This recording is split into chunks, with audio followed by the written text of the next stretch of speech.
did you forget to press the button? We gotta kill 20 seconds anyway in transition. Let's just pretend to sing Rachel off again so I can do it. Ladies and gentlemen, Rachel Minor!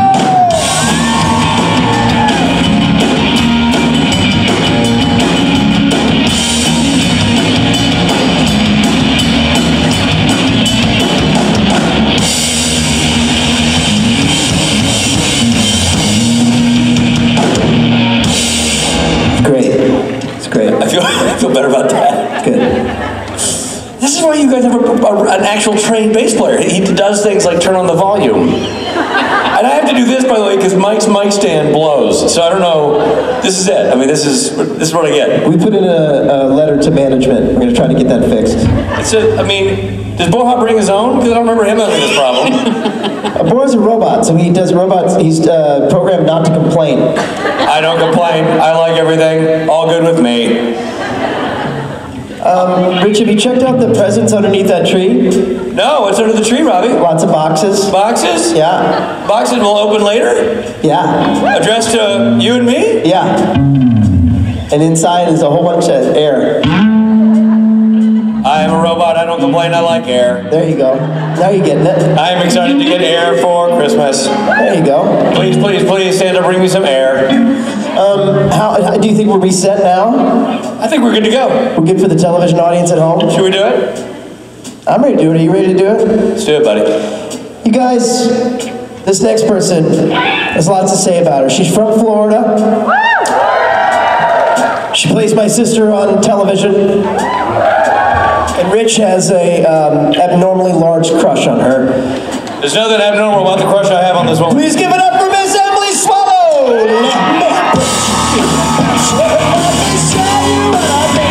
The Messiah is my sister. When the king mentioned my queen, I had a dream. I see the light, don't put it out, but she's alright. She's my sister.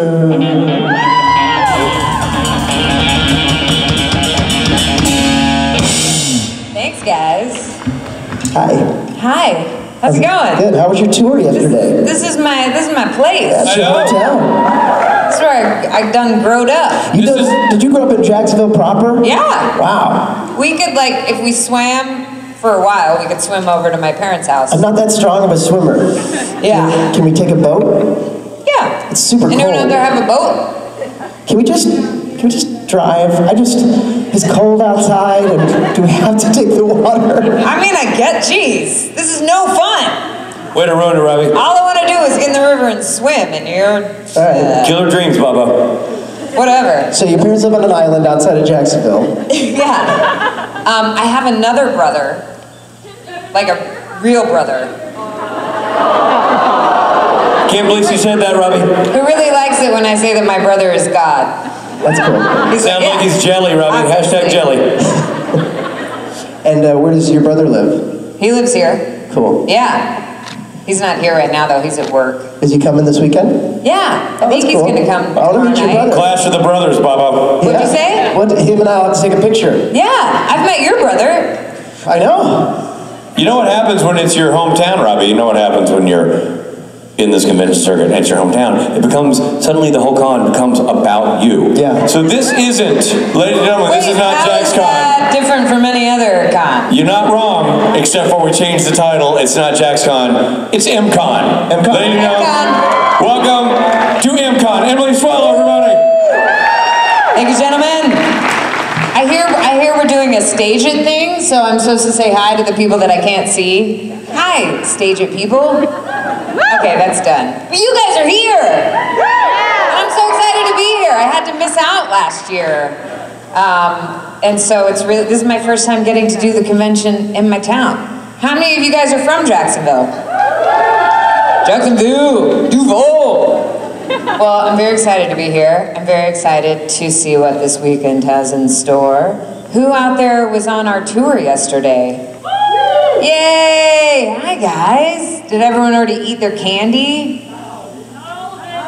You guys, we went to this candy store called Sweet Pizza. You could actually get to pretty easily from here.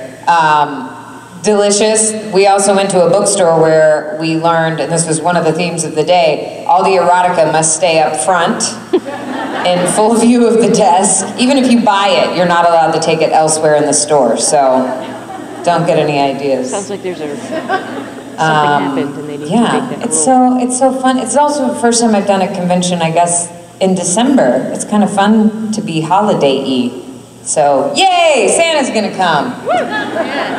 Let's get some questions. This is my second convention and first time asking questions. Yeah, and I just wanted to know if you thought that maybe the darkness would come back this season to help combat Michael. I would really like for the darkness to come back. I can't vouch for what she would do, and if she would help or hinder. Yeah.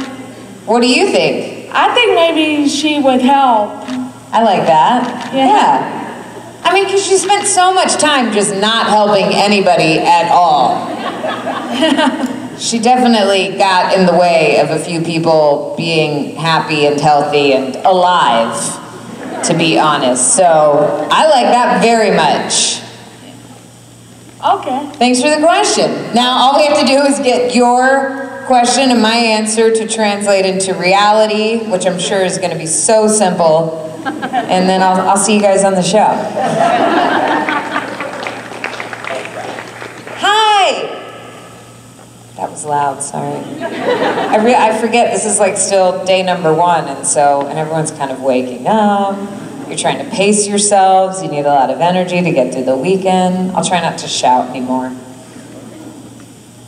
Hi, Emily again. Hi, I just Caitlin. wanted to tell you, just thank you so much for yesterday. It was just an amazing tour, and also just thank you for what you told me at Theater Jacks. And I slept on it, and I'm gonna follow your advice and not give up on guitar or singing. Good. Caitlin plays the guitar and sings. But my question was that if the roles, we know that Dean and Amara had a deep connection, and I was thinking if the roles were reversed and Sam was the one who freed you instead of Dean, like, do you think their interactions would be different? Or how would Sam and Amara's reactions would be different?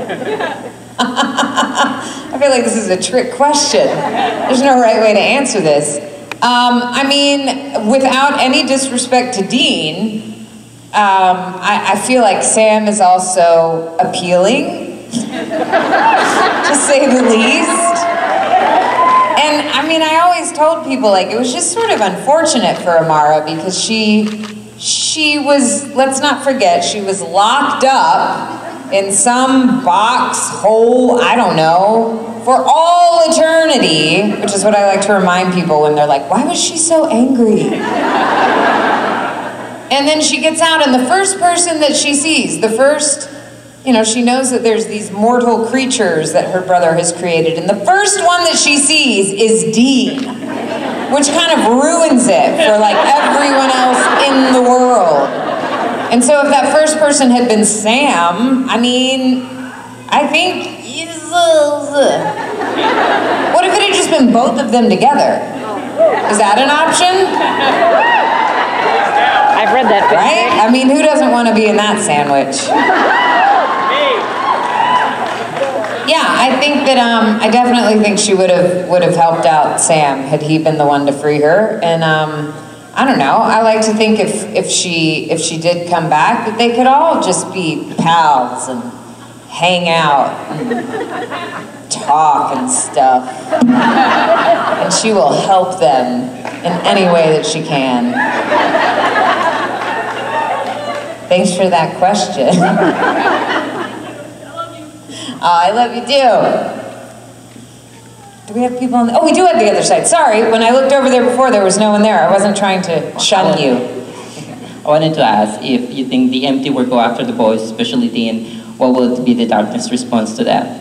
If what happened to... If the empty were to go after the boys, what would the darkness response be to that? Oh, that would not happen. She would get in the way. Because I do think that, like, for all the trouble that she caused, like, she meant what she said when there's still, like, a connection between her and Dean, and I think that now that she's less confused about, you know, wanting to destroy the world and all that, she could be a little less distracted and just be there to help. I think that she would be a great ally to have. and would use some of those powers that she used to destroy things to protect them. So maybe Dean should call. Hint, hint. Yeah, what do you think though? I always like to hear. I think it would be an interesting fight. Yeah. It'd be really fun. I'm ready. I'm training. Cool. Thanks for the question. Okay, so my question was, Amara was like such a complicated character considering, you know, she's locked up for like so many years by her own brother. Like eternity. Yeah. So my question was, what was your favorite part about playing her and your favorite scene? I always like answering this because the thing that was so cool from the beginning about, I mean, you know, as an actor, you're presented with you get a character that you're working on, and for me at least, I'm always like, okay, what can I relate to? What can I attach to? And this is my first time in TV, at least, where I'm confronted with a supernatural being who is like all-knowing and pretty much all-powerful, and there's not a whole lot that I can relate to with that. So I really loved that the writers, ultimately at the core of it, and I think that this is just what makes the show so brilliant, no matter what crazy destruction and chaos is happening, like it's really about the relationships between these people. And I loved, like I can absolutely connect to her feeling hurt and misunderstood and left out. I mean, you know, walking into this world that her brother had created and where everyone's on board with just accepting that, like, okay, somewhere there's this God who created everything, and you know, he must be really great.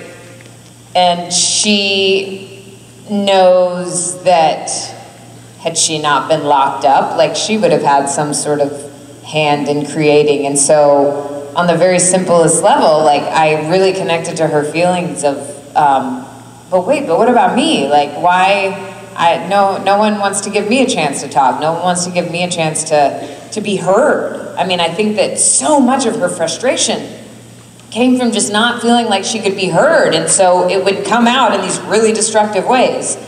So I loved that there was that very human, relatable thing to her, and I liked the scenes. I mean, as much fun as it is to like stand there and put your arm out, and then you get all these special effects, and people die, and there's fire and brimstone. The most satisfying scenes to act were very much, I mean, at the beginning it was the scenes with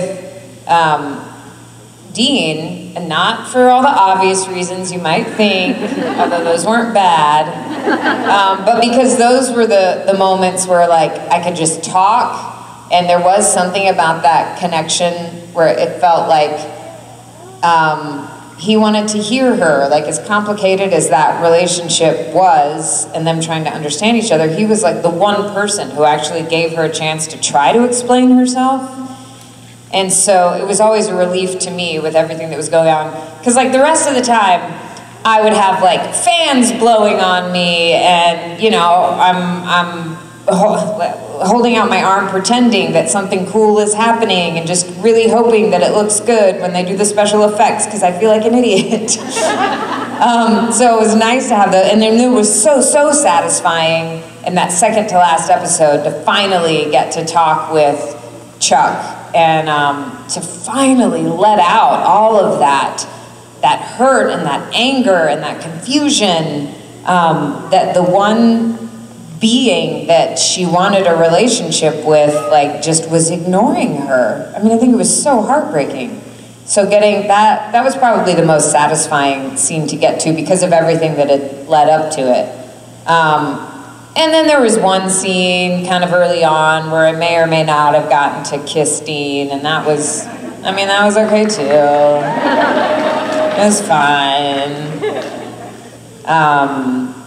I think I answered your question. Now I've forgotten what the original question was. Does that answer it? Yeah, you answered it perfectly. Thank you. Hello, left side. Hi. So I loved hearing you sing last year at the Saturday Night Special. Oh, thanks. It was Jason. Uh-oh, our mic is not working. that better? Yeah. There we go. So I was just wondering, can we expect you singing tomorrow night and possibly on Jason's next covers album if he does another one? Well, I mean, I'm in my hometown. Of course I'm gonna sing. Woo! For sure. And I don't know about, I mean, I love working with Jason. It was really fun working with Gil on his holiday album, so I hope so. I would not say no if I were asked. Thank you. Thank you.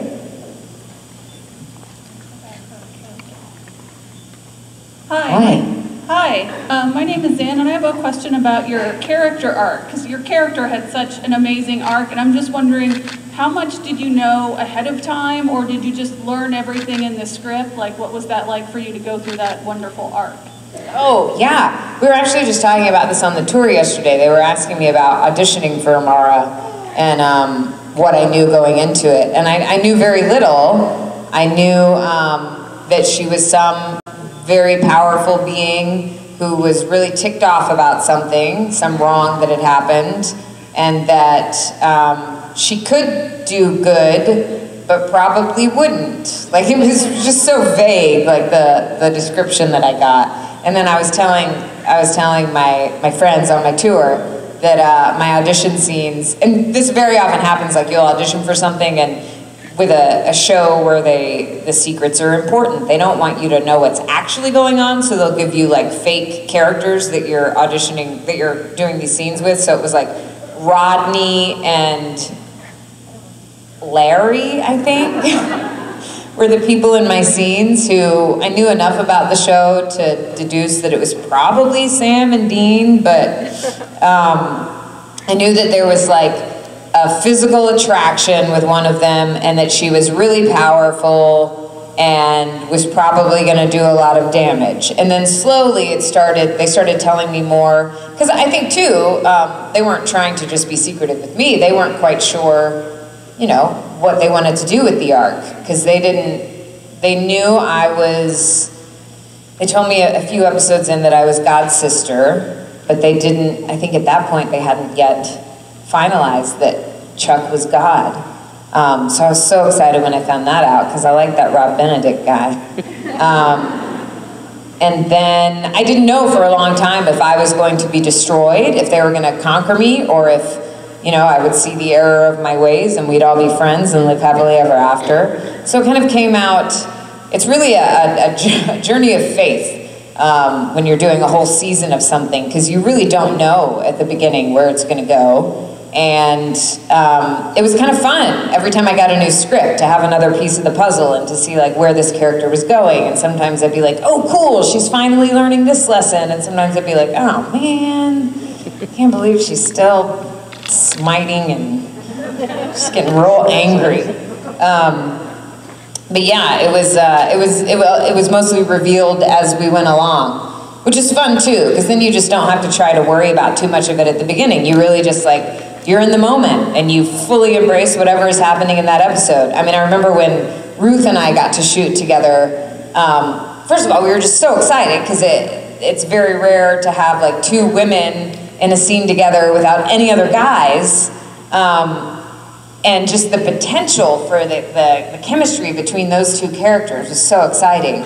And so I was kind of hoping that maybe over the course of the rest of the season, they would run into each other again. And we came up with all sorts of scenarios that were not really in keeping with the tension that was happening that season, but we thought would be really fun, like if Rowena took Amara shopping to get maybe a different dress, because she sort of wore the same thing all the time, or gave her like dating advice or something, like, you know, don't incinerate the guy that you're out to dinner with just because he says something you don't like. They could have been a formidable team, so I was kind of bummed like that didn't turn into anything yet. Could still happen. But yeah, it's really just like you jump into that episode, you do what's in that script, and then you see what happens next. Yeah, thanks for the question. Hi, Emily. Hi. I have a question about singing as well. It was great to see you singing in New York. You were wonderful. Oh, thanks. Beautiful voice. And I was wondering how old you were when you started singing. Oh, I was really little. My parents both love music, and so there was always music happening in my house. My mom sang from as early as I can remember. My dad played the trumpet and the saxophone and the piano and this weird thing called a melodica, or it's like it's a key, man, I don't even know how to explain it.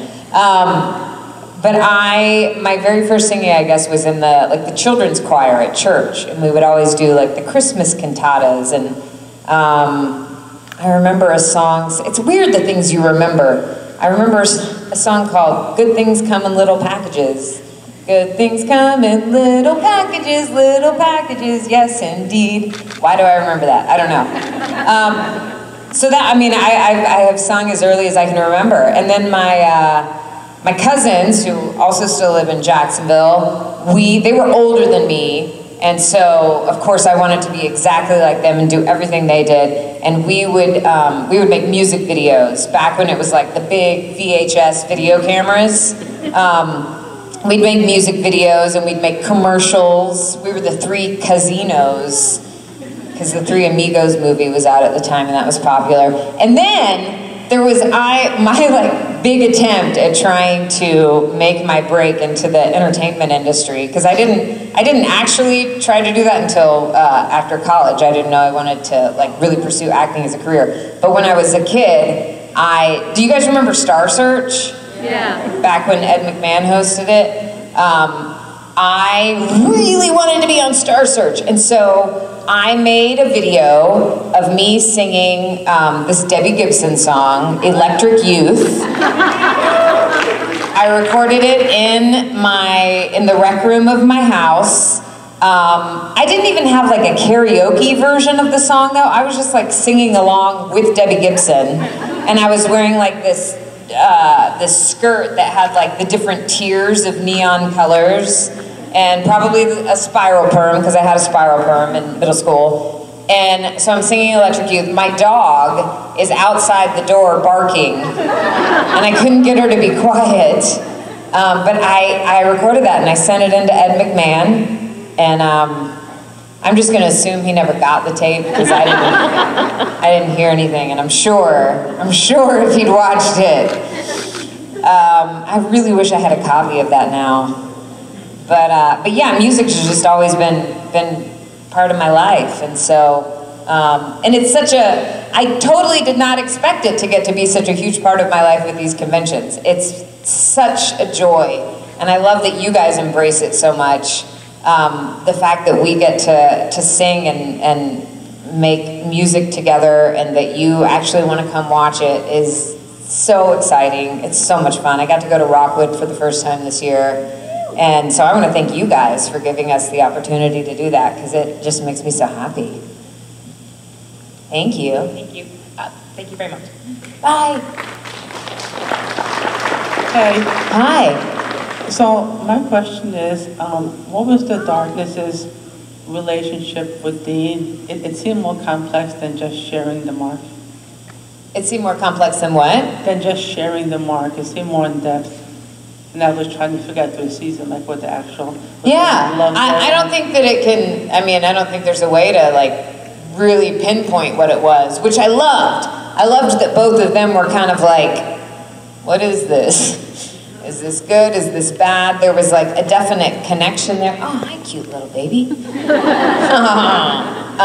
There was a definite connection there, but neither of them knew quite what to do with it. Neither of them fully trusted each other. And I liked that. I really liked that they didn't try to pin it down too much.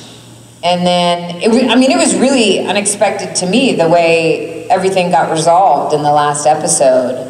And I loved that. I was kind of glad that, I was relieved in a way that it did not, like that there was definitely some physical attraction, because, I mean, once again, it's Dean Winchester, so how could there not be? But I was kind of glad that it didn't turn into anything obvious where she was like, only going after that. I think she was confused because, I mean, as I was saying to the in response to the question before, like, he was one of the only people who actually listened to her. And I think because of the mark, you know, there was this, she did feel obligated to protect him, and there was this weird tie. But I like that it never really resolved what it was. And I think, I remember when I was shooting an episode with Misha after the episode where Dean and I kissed, and he was like, oh man, he said, I read that script and I just said, oh, the fans are gonna hate her. So I guess I'm sort of glad that we didn't kiss more than once. It only happened once! People ask me about it all the time, and I'm like, it was one kiss. I liked how totally vague and mysterious it was. Was there anything to it that you saw that was surprising to you, or? I'm sorry, what was the question? Was there anything about it that was surprising to you that went beyond the? I'm just curious to know your take on it. I guess I was wondering if it was more like a love relationship with some kind of an unknown attraction. That's kind of what I got from this season. So yeah, I think it was that, and I think it was deeper than that ultimately. Yeah. I mean, it's like Dean doesn't, you know, he's a hunter, so he hunts bad things, but he was always protecting the darkness, so it seemed like the opposite of what his character was. Yeah. And the darkness appreciated that. Thank you. Thanks. Hi. Oh, we do have someone over here. Hi.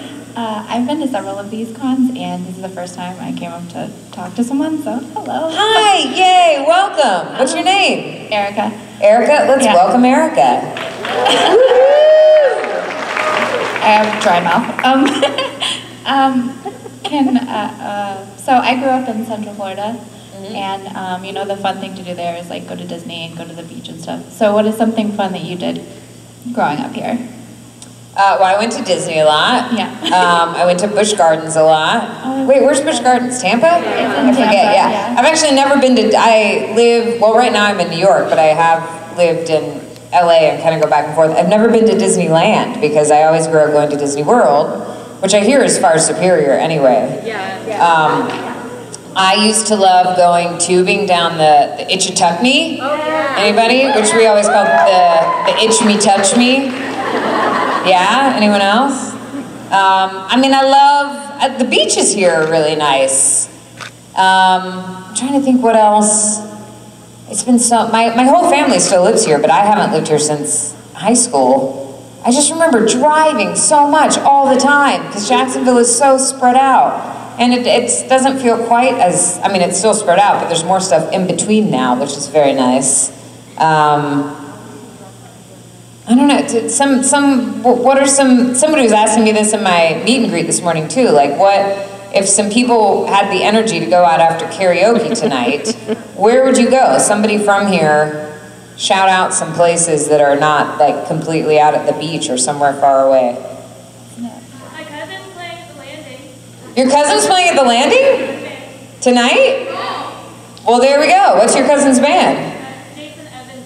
The Jason Evans Band. All right, there you guys go. There's something to do tonight. I was saying, San Marco still has some live music at night, I think. Riverside, maybe? Anyone? I'm not getting a lot of enthusiastic responses. But let's be honest, who really has energy after karaoke when there's still two more days left? You originally asked me what did I do here for fun when I was young. Yeah, I loved the Itchituckney. I was in Girl Scouts, so I remember going camping at Camp Chihuahua. I love that Florida has so much water. I mean, I grew up water skiing and inner tubing and kneeboarding and all that stuff. Including in the St. Johns River, which is sort of gross. For those of you who are not from here, the St. Johns River is brackish water, which is like half fresh, half salt, and just means it's like icky. Yeah, the river bottom is like muddy and gross and slimy, but it's pretty. I'm totally getting off on a tangent. What'd you say? It's pretty on the surface. Yeah, it is pretty on the surface. It's lovely to boat down the river. Yeah. Thank you for the question. Sorry for my all over the placeness. And thanks for coming up and asking your first question. It's not that bad, right? Yay. Hi, congratulations. Hi, thank you. Where are you graduating from? Excuse me? Did you graduate this year? Or no, you're graduating next year? I'm graduating in June. Yay! Here in Jacksonville? Penn Foster High School in Scranton, Pennsylvania. Whoa! Well, congratulations. Thank you. So, my question is, what kind of advice would you give to someone who used to be a high school dropout, being me? Mm-hmm. What kind of advice? Yeah. I think, like, what kind of advice would you give to them for their future? I think, advice that I think so many of us need, which is, even if it feels like, I feel like we get all these messages in life that we need to follow like a very straightforward path. Like, you have to get from point A to B with a straight line, and if you deviate from that path, like, all hell's gonna break loose and you're never gonna get back on track and all this, that, and the other.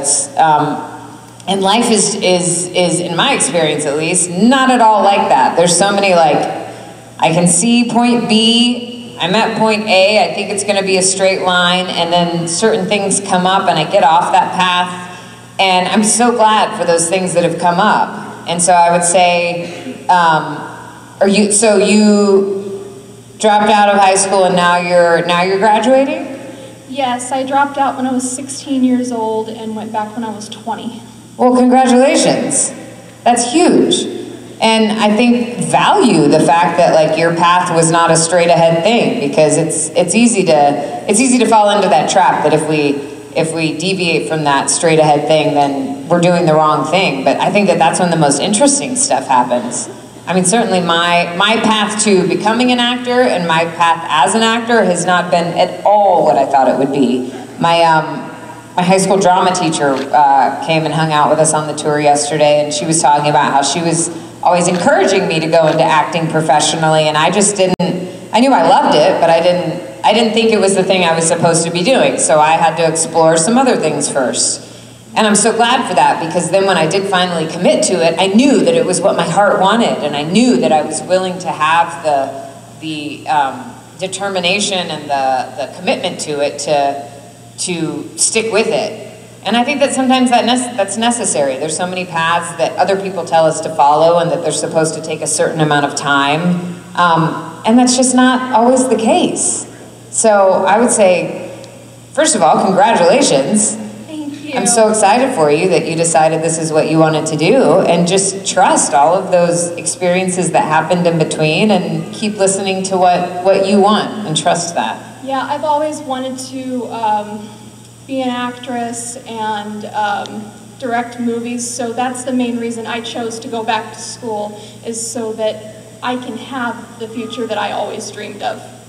That's so exciting. I love that. Thank you for sharing that with us. Of course, thank you. Bye. Yoo-hoo!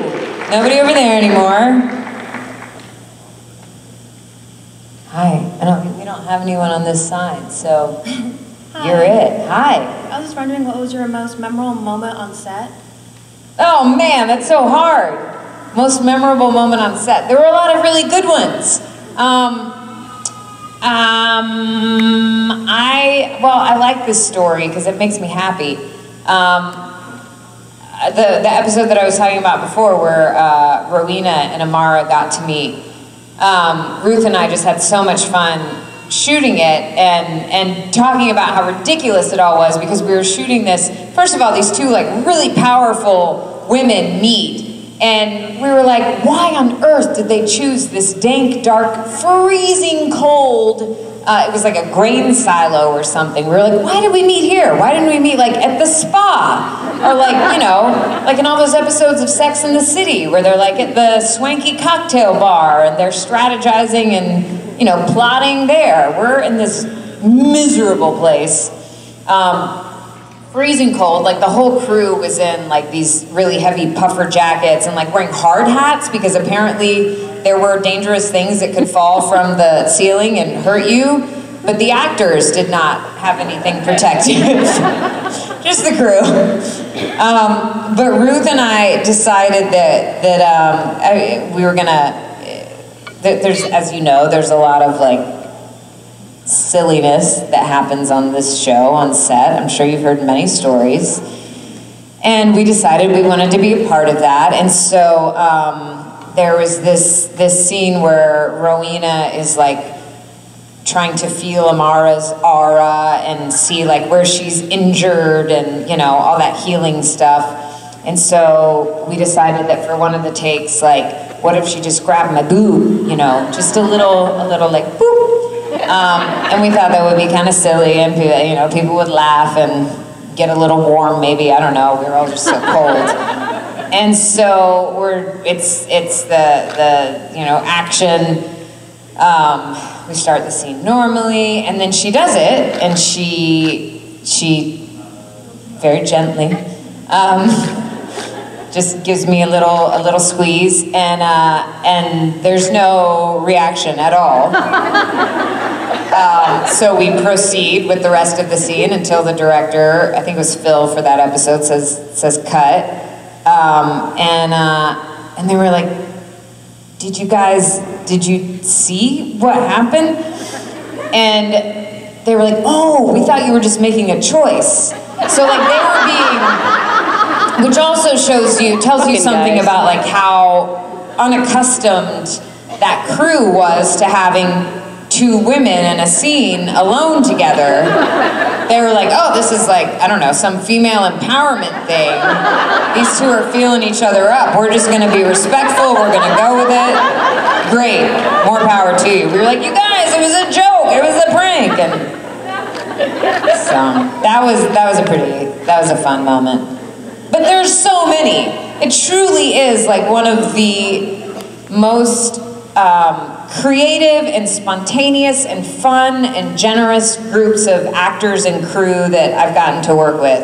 And I was relieved for that, because like when you're playing a character who's a loner and who's the villain, who everybody is a little bit angry with through the course of the season, it's nice that when the camera's not rolling, that you can joke around with everybody and that you can lighten the mood and you don't just have to be all serious and angry all the time. It's a relief for me. Thank you. Thank you. Still no one over there. Why is this side so much more popular? Hi. Hi. My question is there a certain type of scene you wish you could play as the darkness, and why? Oh, yes! Oh, man. When I found out that Chuck was indeed God and that we were going to get to work together, I was like, oh, Chuck is so funny. I bet there's going to be some like really funny scenes with Chuck and Amara. They were not funny. They were sad and bloody and angry and oh my gosh. So yeah, I really want to see Amara's lighter side. I really want to see her like hanging out, you know, throwing a beer back with the guys or something. I think that would be fun. I think that she's tired of being angry all the time. So I hear some tomfoolery going on back there, some laughter. Yeah, definitely. Is there something that you would like to see Amara do? Well, you said you could sing earlier, you were singing. I think it would be cool to see Chuck and Amara sing together as siblings in the show. Yeah, that was one of my ideas. I was like, what if after everything's all resolved, what if like, because people want to know, there's so many characters that you want to come back on this show. And so I thought one way that could be like very low pressure is that maybe throughout the season, in certain scenes, like when Sam and Dean are out investigating, you might see like Chuck and Amara just like in the background with their traveling music act, just like buskers out on the street or something. And like you don't even have to really acknowledge them. You may notice them, you may not. And I think that, yeah, they're just honing their act out on the road, trying to make a living, trying to bring a little joy to the people. I think that would be a way to work them back in that wouldn't require too much you know, extra writing, too many deviations from storylines. They're just there. And then you get what you want. You're welcome. Thank you. Thanks for the question. I think, oh, hi. Okay, I was like, is this someone asking a question or just Thought someone? this side was getting lonely. Yay! Okay, so since Chuck and Amara took off, what do you actually think they're doing? I have an answer for this. I think that they have, I mean, they're making up for lost time, right? They got to catch up on some things. And I think that there's a lot that Amara could stand to learn. I think that she wants to kick back and relax a little bit, and she's been expending a lot of energy, smiting and whatnot. And so I always imagine that they have like this big like loft apartment like in the movie Big. And there's like air hockey, there's foosball, there's definitely a karaoke machine. And they're just hanging out. You know, they're ordering pizza, they're playing video games, they're singing. And then occasionally, like interspersed with all that ridiculousness, they're like, she's curious about a lot of the things that Chuck chose to create. So I think she can ask some questions about, you know, why is a pineapple so hard to cut open? The really important things. Board games. I don't know why. I think because of like how intense the whole season was, I just want them to be doing like the complete opposite. So that could also be why like they're a little bit distracted from actually being of any use and helping out with all of the chaos that's happening down on Earth. Because you know how it is, you get caught up in a video game and you kind of just like shut out the rest of the world. So that's probably the only reason that they're not around right now. Thank you. Oh wait, but I want to know if you have an idea. I'm sorry? I want to know what, I love with questions like these to know. I think that they are holed up somewhere and she's trying to understand, and since Chuck has spent so much time playing human, yeah, she's trying to understand his behavior, like when he makes jokes or something, so I think it'd be funny she's trying to learn humor, and then if she was to ever show back up on the show, she starts making jokes and everybody just kind of stands there and looks at her like, what? I love that. I've never been in that position like, ever. No, honey, that's not how it goes. Yeah, because she strikes me as someone who would like study it really closely and be like, okay, that is funny because of this and that, and then she would try to replicate it exactly, and everyone's just like, what the, huh? Maybe she becomes a stand-up comic. I mean, no one's expecting that, are they? Except, oh, that would be dangerous if she got a crowd that didn't appreciate her humor. I don't think she would get a lot of gigs that way. Who knows? Thank you. Yippee! Hi. Hi there. I saw you at the con in March and I thought you were wonderful. Thank you. I would just like to know, what can you tell us about that kiss?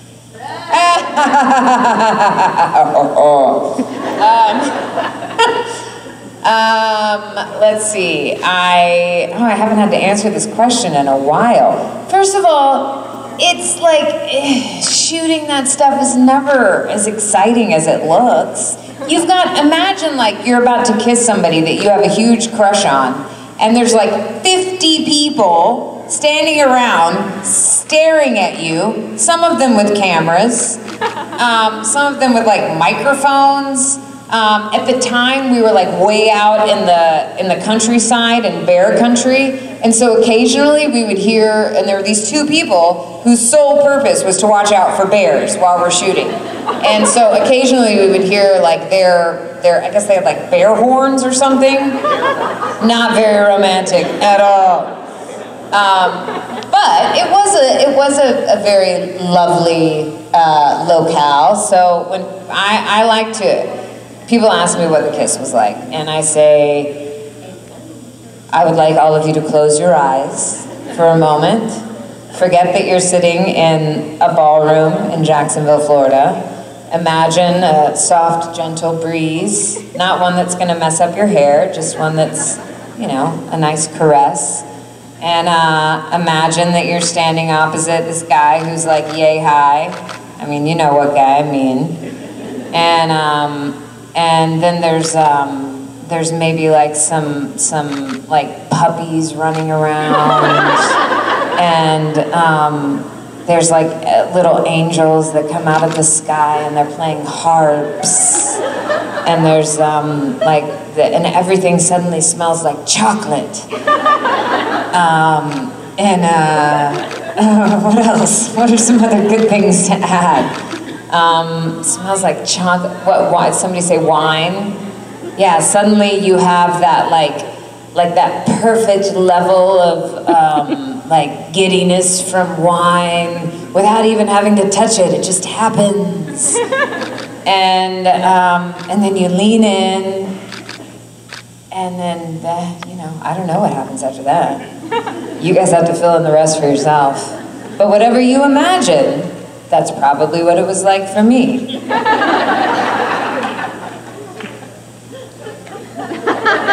That's all I got for you.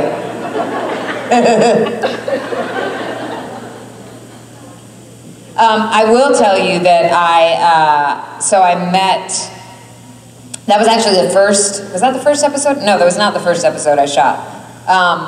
But I guess when I was up in Vancouver to shoot that episode, I had lunch with Ruth and Brianna and Erica, and I told them that, they knew that I was going to be kissing him, and so they wanted me to text them a number rating afterwards. Not gonna tell you. Not gonna tell you what it was. Hi. Hello. There's a lot of different kinds of characters in the show, and I just thought, what kind of character would I make? You want me to decide for you? Yeah. I think that's up to you. What do you want to be? Would I be a good guy, bad guy? What would be more fun? I think it's always fun to be bad. What would be more fun? Playing both sides. Sure. Your wish is granted. Boom. I mean, I wouldn't actually try to show up on set and jump into any scenes. You could, but don't say that I sent you. It's not my fault. Oh my gosh. I mean, God, I mean Chuck, I mean something, and you, and you. And him. Thank you guys. This has been very fun. You're his aunt. She's your aunt. If she's my sister, you're my son, Gabriel. I gotta come pinch your cheeks. I actually have never had an aunt that's done that, but I feel like that's yeah. Listen, if you're going to play bass, we need a host. Who's going to host this thing? If you're the bass player, I need someone to help. Oh. How was it? You treating you well? Hi. Hi, how are you? Man, you're so much better looking than the guy who usually hosts. I bet you're way more talented, too. No. Humble. Hi. Hey, how are you? See you in Germany. How was it? It was super. I mean, it wasn't as fun as I'm sure it was while you were there. Yeah. But it was pretty rad. These guys are awesome. Yeah. It's Jacksonville. I'm from Jacksonville. You're from Jacksonville? Yeah. So it's a homecoming. Peoples, yeah. Right? And even the one who aren't my peoples are still awesome. So what do we call this? MCon? Emily Con? That's right. MCon. MCon. Yeah. MCon. I like it. Ladies and gentlemen, Emily Swallow. Let me show you what I mean. The Messiah is my sister. No king and tonight. I had a dream, I seen the light. Don't put it out, but she's alright. And she's my sister.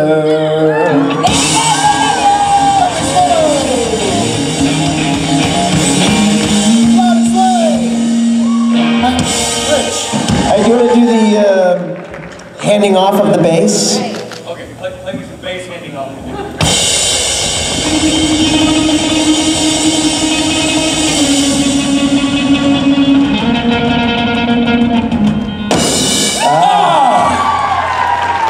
Feels so right. If I got a bit really quickly, may we spot on Richard Spade. great imitation by Mike Borman. That was. You were angry. You were brusque. You seemed to not give a shit. That was spot on. That's the first time I've ever seen live the official handing off of the bass. Normally I have to watch that on the TV. Well, you usually can't afford to be as close as this. I mean, this is like being on the sidelines for greatness. Speaking of greatness, Robbo. Yeah. Hold on, we got some Emily Swallow walking across the room music, please, boys. There she goes with Sharpie. Walking across the carpet, the kind that matches her pants. Emily's pants and the carpet. Please don't lay on the carpet, it's gross. You don't know what that's been. You don't want to throw a black light on the carpet. But God, you're nimble. I couldn't kick like that if I wanted to. I would tear something. There you go. Dancing down the ramp. Oh, breaking every bone she has. Whirling, kicking. She's turning banner sign into something fancy. It's like we made a musical called Banners with the Z. Welcome to Banners. You can't hear me, that's okay. It's gold. I can't understand a word you're saying. That's probably best. Yeah. Exactly. This is what it's like being me. You can't hear me. It's all happening. This is what it's like when fans ask us questions. Yeah, I can't hear a word she's saying. She can't hear us. So far, so crappy here at Jacksonville. I mean, M-Con. I'm gonna take my marker and go. Cool. You can tell when Rob can't hear because he just says cool. And then he looks at you kinda squirrely because he's confused. Doesn't know what to do. Cool. That's what he said. He doesn't know what I asked. He doesn't care what I said. And I'll be totally honest, I kinda look dead when he stares at me and says, cool. And that's our Emily Swallow music. That's our new single, guys. It's called Emily Swallow Walks in Front of the Stage. Oh, man. Pick it up at your local record store. You didn't hear? I thought we had a better name for it. I was calling it Banners with a Z. Oh, I missed that part. Because then everybody who signs it, like every guest star comes in like, this week's Banner. Oh, good, great. We've changed the name of our new single, everybody. It's now called Banners with a Z. Don't do that. Don't do that. Stop doing that. Rabbit likes it when I'm naughty. Don't get that microphone away Big from me. fan of Banners. What? Bobby. Put your boot on my booty, kick me away. That's Banners.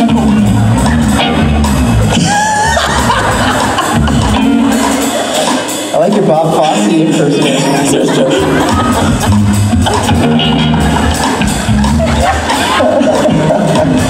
You surprised me, Rich. You what? Yep. Who's the birthday boy?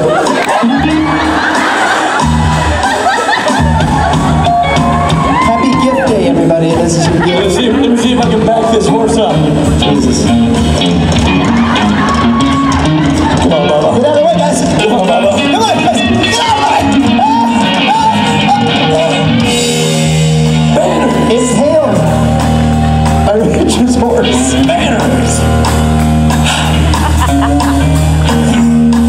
I've never seen Bobo so afraid of a bottom.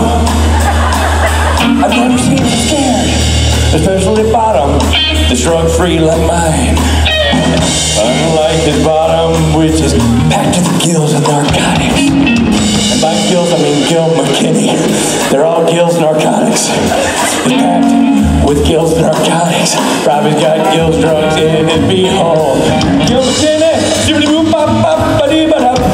a drug, Bobby.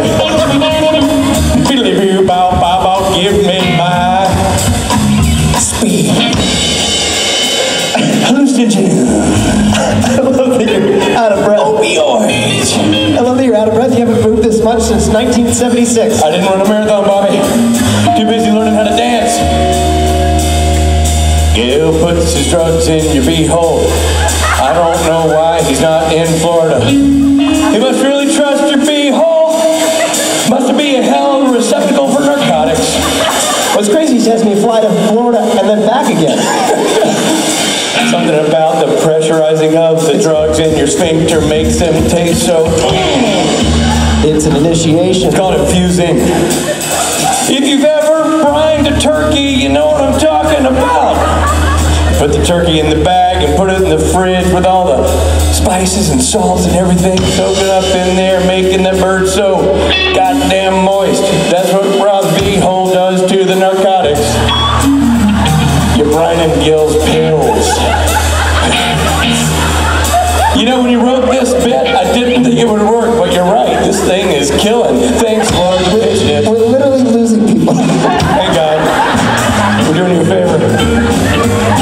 Listen, sometimes the truth hurts. Sometimes the truth hurts, but not nearly as much as getting those drugs out of your beehole. It's the last con of the year. I have no reason to believe that we should be any cleaner or classier now than we were last January. You know what I'm saying? That's true. Start crappy, stay crappy. That's my motto. Start at the bottom. You can't fail. And by bottom, I mean your tush. I can't wait to see the transcript of this con. Ladies and gentlemen. All right, now, Robbie. Next up on the agenda is, well, it's a game. It's a game. It's not an emotional game. It's an actual game. It's a very easy game. Do we know who's hosting? Because I don't know if I do. Should we just guess? Sure, let's just guess.